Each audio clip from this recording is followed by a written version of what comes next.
Hello friends, welcome back to kudos kitchen. పెసలతో పెసరట్టు అలానే పెసర దోశ అనే రెండు రెసిపీలు తయారు చేస్తారు. సో ఈరోజు వీడియోలో అయితే నేను పెసర దోశని ఏ విధంగా తయారు చేసుకోవాలో చూపిస్తాను. మీకు ఆయిల్ అనేది యూజ్ చేయకుండా ఈ విధంగా క్రంచీగా వస్తుంది నేను చెప్పే పెసర దోశ. అది ఎలానో చూద్దాము. పెసలు 1 కప్పు, అలాగే బ్రౌన్ రైస్, మీరు సోనా మసూరి అయినా తీసుకోవచ్చు, వేరే టైప్ అయినా తీసుకోవచ్చు. ఇది కూడా 1 కప్పు. ఎప్పుడైనా సరే పప్పుల్ని నానబెట్టేప్పుడు అవి మునిగేంత వరకు నిండుగా నీరు పోయాలి, లేదంటే అవి సరిగ్గా నానవు, సరిగ్గా గ్రైండ్ కావు. అలాగే టెక్స్చర్ కూడా అది పాడైపోతుంది. అందుకే ఎప్పుడైనా సరే పప్పుల్ని నానబెట్టేటప్పుడు నిండుగా నీరు పోసి ఒకసారి ఈ విధంగా స్పాచులతో కలిదిప్పుకోండి, లేకపోతే కొన్ని పప్పులు పైన తేలుతూ ఉంటాయి. ఇప్పుడైతే ఈ రెసిపీ కోసం ఈ పప్పు బియ్యాన్ని ఓ 4 గంటలైనా నానబెట్టాలి. 4 నుంచి 6 గంటల వరకు మీరు నానబెట్టుకోవచ్చు.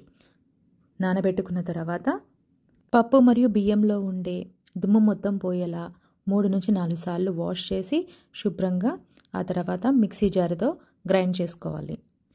దీనికోసం మీరు వెట్ గ్రైండర్ యూస్ చేయాల్సిన అవసరం లేదు, ఎందుకంటే దీనివల్ల ఏమీ నురగ రాదు కాబట్టి మీకు మిక్సీ జారి సరిపోతుంది. ఎప్పుడైనా సరే మిక్సీ జారులో కంప్లీట్గా ఫిల్ చేయకండి. ఈ విధంగా హాఫ్ ఫిల్ చేసిన తర్వాత మీరు గ్రైండ్ చేసుకోవాలి. అలాగే ఈ మొత్తం క్వాంటిటీకి నాకు 2.5 కప్పుల వరకు వాటర్ పట్టాయి. మీరు కావాలంటే ఒక 3 కప్పుల వరకు కూడా పట్టే ఛాన్సెస్ అయితే ఉన్నాయి. అలాగే ఒక 1/2 టేబుల్ స్పూన్ ఉప్పుని ఇప్పుడే యాడ్ చేయొచ్చు, మీరు తర్వాత యాడ్ చేయాల్సిన అవసరం లేదు. ఒకసారి కలిదిప్పుకోండి చక్కగాను. అయితే ఈ బ్యాటర్ని ఒక 2 గంటలు నానబెట్టిన తర్వాత దోశలు వేసుకుంటే చాలా బాగా వస్తాయి. కానీ 1 అవర్ తర్వాత కూడా మీరు కావాలంటే వేసుకోవచ్చు. అలాగే పెసరట్లయితే వెంటనే వాడేసుకోవాలి, కానీ అలా కాదు. ఈ దోశ పిండి మీరు తర్వాత రోజు కూడా ఫ్రిడ్జ్లో పెట్టి వాడుకోవచ్చు, కాకపోతే బయట ఫర్మెంటేషన్కి మాత్రం పెట్టుకోవద్దన్నమాట.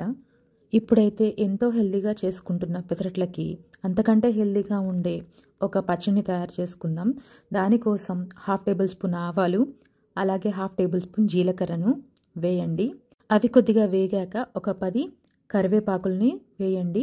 అలాగే 2 ఇంచుల అల్లం, అలాగే 5 గార్లిక్ క్లోవ్స్ని కొద్దిగా కట్ చేశాను, ఎందుకంటే నేను తీసుకున్న గార్లిక్ క్లోవ్స్ పెద్దగా ఉన్నాయి కాబట్టి. వీటన్నిటిని చక్కగా వీడియోలో చూపించిన విధంగా ఫ్రై చేసుకోండి. ఇప్పుడు నేను పొడుగ్గా తరిగిన 1 కప్ ఆనియన్ని తీసుకున్నాను, అలాగే గుప్పెడు కొత్తిమీర. దీనికోసం నేనైతే కాడల్ని కూడా యాడ్ చేశానండి. వేరే రెసిపీస్ కోసం ఓన్లీ ఆకులు వాడతాం కదా, కాడలు మిగిలిపోతాయి కదా, ఆ కాడలు కొన్ని, అలాగే ఓన్లీ కాడలు మాత్రమే కాకుండా కొన్ని ఆకులు కూడా కొన్ని వేసుకోవచ్చు. ఈ విధంగా మీకు కాడలు అనేవి వేస్ట్ కావన్నమాట. ఒకసారి ఈ విధంగా ఫ్రై చేసుకోవాలి. ఆనియన్స్ రా స్మెల్ పోతే సరిపోతుందండి, కంప్లీట్గా ఫ్రై అవ్వాల్సిన అవసరం లేదు. సో దీనికోసం మనం ఆయిల్ కూడా తక్కువగానే యూజ్ చేసాం కాబట్టి ఆయిల్ బయటికి రావాలని కూడా ఎక్స్పెక్ట్ చేయకండి. అలాగే దీనికి తగ్గట్టుగా ఉప్పు, అలాగే కొద్దిగా పసుపును వేస్తున్నాను, కొద్దిగా కారము, ఇది కారం ఉన్న కారం, అలాగే కలర్ కోసం కొంచెం కాశ్మీరీ రెడ్ చిల్లీని కూడా వాడుతున్నాను. నా రెసిపీస్ అన్నీ ఇలానే సింపుల్గా ఉంటాయండి. ఎండుమిరపకాయలను కూడా వేసి ఫ్రై చేసే ప్రాసెస్ అనేది ఉండదు. జనరల్గా అయితే ఈ రెసిపీలో ఎండుమిరపకాయలను వేస్తారు, బట్ నేను మాత్రం ఈజీగా ఉండడానికి కారాన్ని, అలాగే కాశ్మీరీ రెడ్ చిల్లీని వాడుతున్నాను. సో ఈ విధంగా మీరు ఫ్రై చేయడం వల్ల ఆల్రెడీ కొద్ది గొప్ప ఆయిల్ ఉంది కాబట్టి కలర్ కూడా బాగా వస్తుంది. కారం కూడా కొద్దిగా ఫ్రై అయ్యి మనకు ఎలాంటి హెల్త్ ఇష్యూస్ అనేవి రావన్నమాట. ఇప్పుడు నేను 2 మీడియం సైజ్డ్ టమాటోస్ని కొద్దిగా పెద్దగా కట్ చేసుకొని దీనికి యాడ్ చేస్తున్నాను. ఇవి కూడా 1 కప్పు ఉంటాయండి. అలాగే ఇప్పుడు ఒక 1/2 కప్పు పల్లీలు. ఈ పల్లీలు ఆల్రెడీ ఫ్రై చేసి రెడీగా ఉన్నాయి, అందుకే వాటిని ఈ విధంగా యాడ్ చేసి మూత పెట్టేస్తున్నాను. ఇప్పుడు టమాటాల్లోంచి వాటర్ వచ్చేసి ఈ మొత్తం మిశ్రమం చక్కగా తక్కువ నూనెతోనే ఉడికిపోతుంది. మీరు ఎక్స్ట్రా ఆయిల్ యాడ్ చేయాల్సిన అవసరం లేదు. ఈ మిశ్రమం పూర్తిగా చల్లారాక మిక్సీ జారీలో గ్రైండ్ చేసుకుందాము. దీనికోసం మరీ కోర్స్గా కాదు, అలాగని మరీ మెత్తగా కాకుండా దీన్ని గ్రైండ్ చేసుకుందాము. ఈ పచ్చడిని కరెక్ట్గా పరిశీలిస్తే ఆవాలు కనిపిస్తూ భలే కలర్ఫుల్గా ఉంటుంది. దీనికి పోపు కూడా అవసరం లేదు, కావాలంటే మీరు యాడ్ చేసుకోవచ్చు. ఇప్పుడైతే మన దోశ పిండిని ఒక 1 అవర్ తర్వాత ఎలా ఉందో చూద్దాము. చూసారు కదా, ఒకసారి ఈ విధంగా మిక్స్ చేయండి గరిటెతో చక్కగా. 1 అవర్ తర్వాత వేసినా కూడా ఎంతో చక్కగా గోల్డెన్ స్పాట్స్ వచ్చి చాలా బాగుంది. చూసారా, ఒక క్రంచీ సౌండ్ కూడా వస్తుంది చూడండి. చాలా క్రంచీగా చక్కగా కుదురుతాయి ఈ దోశలు. అలాగే ఈ దోశ అయితే ఒకరోజు నైట్ మొత్తం ఫ్రిడ్జ్లో ఉంచి తర్వాత రోజు వేశాను. చూడండి ఎంత బాగా వచ్చాయి, చక్కని గోల్డెన్ స్పాట్స్ అన్నమాట. ఒకరోజు మొత్తం నైట్ కనుక ఫ్రిడ్జ్లో వదిలేస్తే ఇంకా సూపర్గా వస్తాయి. ఎలా చేసుకోవాలో చూద్దాము.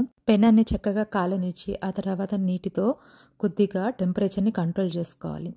తర్వాత దోశ పిండిని ఒక గరిటెతో పెనం మీద పోసుకొని సర్క్యులర్ డైరెక్షన్లో చుట్టూతా తిప్పుతూ స్ప్రెడ్ చేసుకోవాలి. గుర్తుపెట్టుకోండి, మందంగా మాత్రం స్ప్రెడ్ చేసుకోకండి. మందంగా స్ప్రెడ్ చేసుకుంటే మీకు క్రంచీగా రావు.